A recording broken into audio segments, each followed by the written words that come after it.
top my dad's speech. I was planning to, but I'm now a bit worried that I'm not going to. Second of all, before I start, the staff at the estate have asked that for reasons of health and safety, nobody gets on top of the tables and chairs for my standing ovation.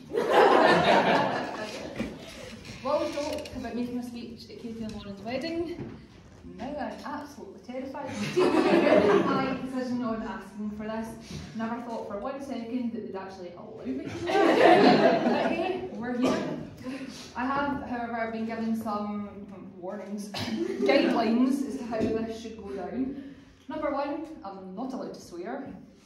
Number 2, I'm not allowed to embarrass anybody. And number 3, no rudeness. So on that note, I'm just going to sit back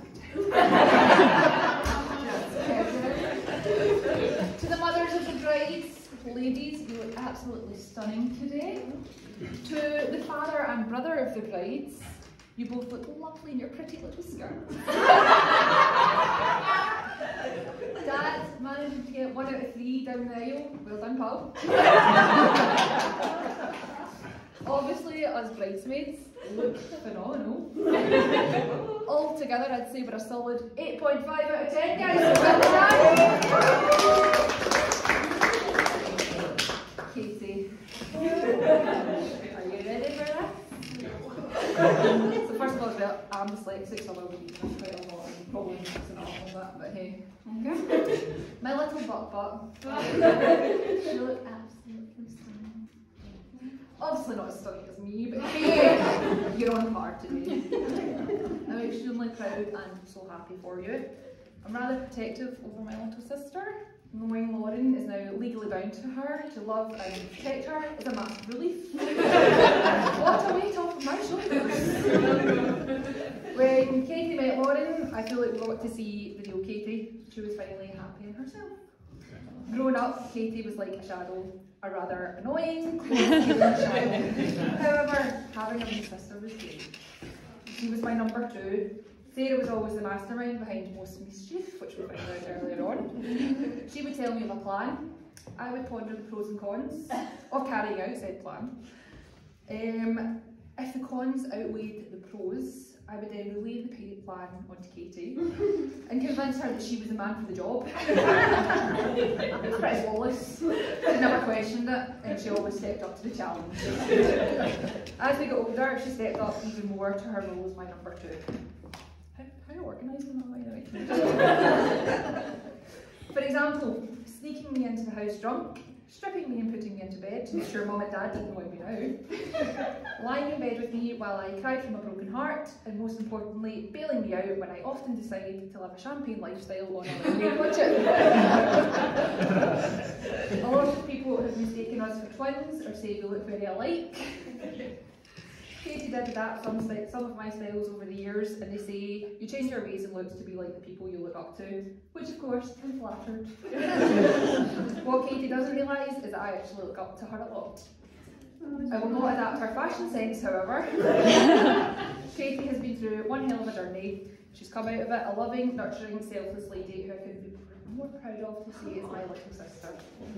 Do not cry, If I come up against half the stuff Katie has, I would have 1,000,000% fallen at the first hurdle. For example, your job. Absolutely not a chance I could do this. Nope. No way. Not a chance. Now I know you have your days where you phone me saying you've had enough and you want to quit.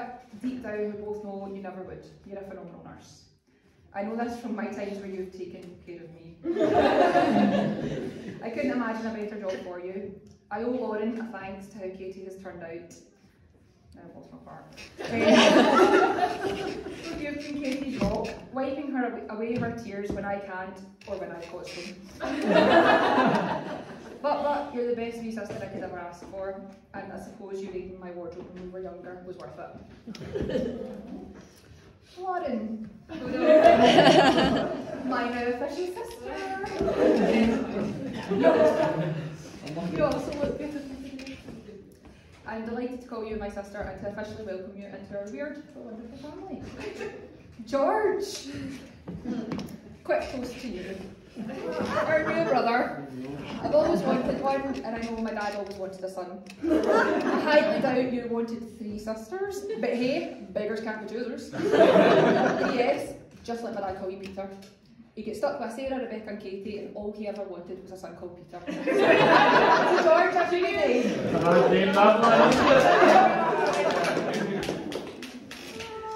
Okay, I still to this day remember the first time I was introduced to young Lauren. It involved what felt like a 6-hour round trip from Inverkip to Shaven, and 5 not exactly petite humans stuffed into my 2-door 4-seater Mini.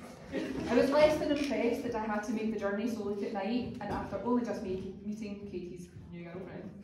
However, by the time we'd reached the end of the IBM road, which is literally just up there, I realised we'd get along just fine, as Lauren was singing along to my playlist in the car, which most of my family hate my taste in music.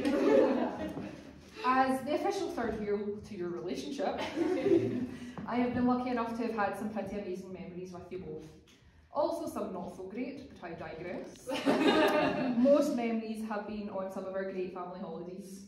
Me trying to fight with gypsies on Christmas Day. A couple of trips to France where Lauren and I were dancing in white water fountains in Nice. Me crying in the airport because I was so drunk and hungry while we were going to Corfu. Lauren, I'm not entirely sure why I didn't leave and run at that point. And of course our drunk matching tattoos in California. And of course my most memorable. Now Lauren and Katie know exactly where this is going to go and are both terrified, but I feel like they know what I'm going to go into. So, are we all ready to hear about my most memorable memory? Well done, Bex! Why did nobody proof this? With both Katie and Lauren. Picture the scene. I've just been dumped 2 weeks prior from a 7-year relationship. The 3 of us jetted off to California to stay with Auntie Linda, Steph and Andrew. We decided we were going one day to Disneyland, so Auntie Linda packed us all our nice wee lunch. And off we trotted to bed, thinking we'll get an early morning, we'll get a good night's sleep. Now, just to make everybody aware, I don't handle not having sleep. If anybody doesn't handle not having sleep more than me, it's your girl over there. I'm the kind of person that needs 3 or 4 coffees before I have human interaction in the morning, or don't talk to me before 10 AM. Lauren's 10 times worse. All 4 of us sleepyheads packed into the car, off we went, snoozing en route, Auntie Linda driving away. We arrive at Disney. Quite sleepy, so the first stop's Starbucks so me and Lauren can get our caffeine fix. And then we trotted away exploring. Had a great time wandering about, Auntie Linda desperate to find bloody well Tinkerbell so she could put her in her hands. But hey, we let Auntie Linda do what she wanted to do because she took us there. It was a long, hot, busy day, but we decided to stay for the castle lighting ceremony at night. There we were, Main Street, bang smack in front of the castle, prime position to watch this happening. Right in front of me, a couple get engaged. Me, freshly heartbroken, trying my hardest not to cry, looks away. Katie turns round and busts her hair. Nobody? Lights start going up in the castle, snow starts falling from the sky. Turn over to Lauren, she's in hysterics. What's wrong with Lauren? I tried to not pay attention to her, trying to hold it together myself, and Auntie Linda, pandering Auntie Linda. Lauren, what's wrong? Ladies and gentlemen, do we want to know what's wrong with Lauren? Yes! Okay, here we go. Lauren's tired. Lauren's hungry. Lauren doesn't like how she looks in the pictures that you've taken. Katie also punched Lauren in the face. Sorry, what? Where did this happen?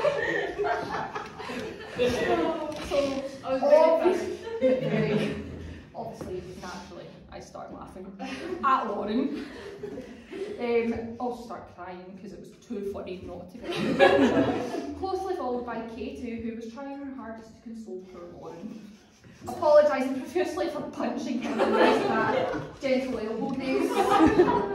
I told him at this point, that I would 100% be bringing this up at their wedding. This was 3.5 years ago. From the first time meeting Lauren and every day since, you've always just felt like another sister. From how we both know we want to kill each other when we disagree on something, mainly politics, to how you love my disastrous dating story times and of course my million FaceTimes and calls a day. You make Katie unbelievably happy and you're 100% one of us. Now I have followed through my word of embarrassing Lauren by telling the Disneyland story, I can rest easy and let you all know my speech is coming to an end. You all must be thrilled. I'm taking bookings for all future Val events. One last thing to do. Nobody cry. Ohana. Ohana means family. Family means nobody gets left behind or forgotten about. If we could all raise our glasses. A toast to the bride, from your sister, who is always by your side, to your union and the hope you provide. May you always be satisfied. To the girls!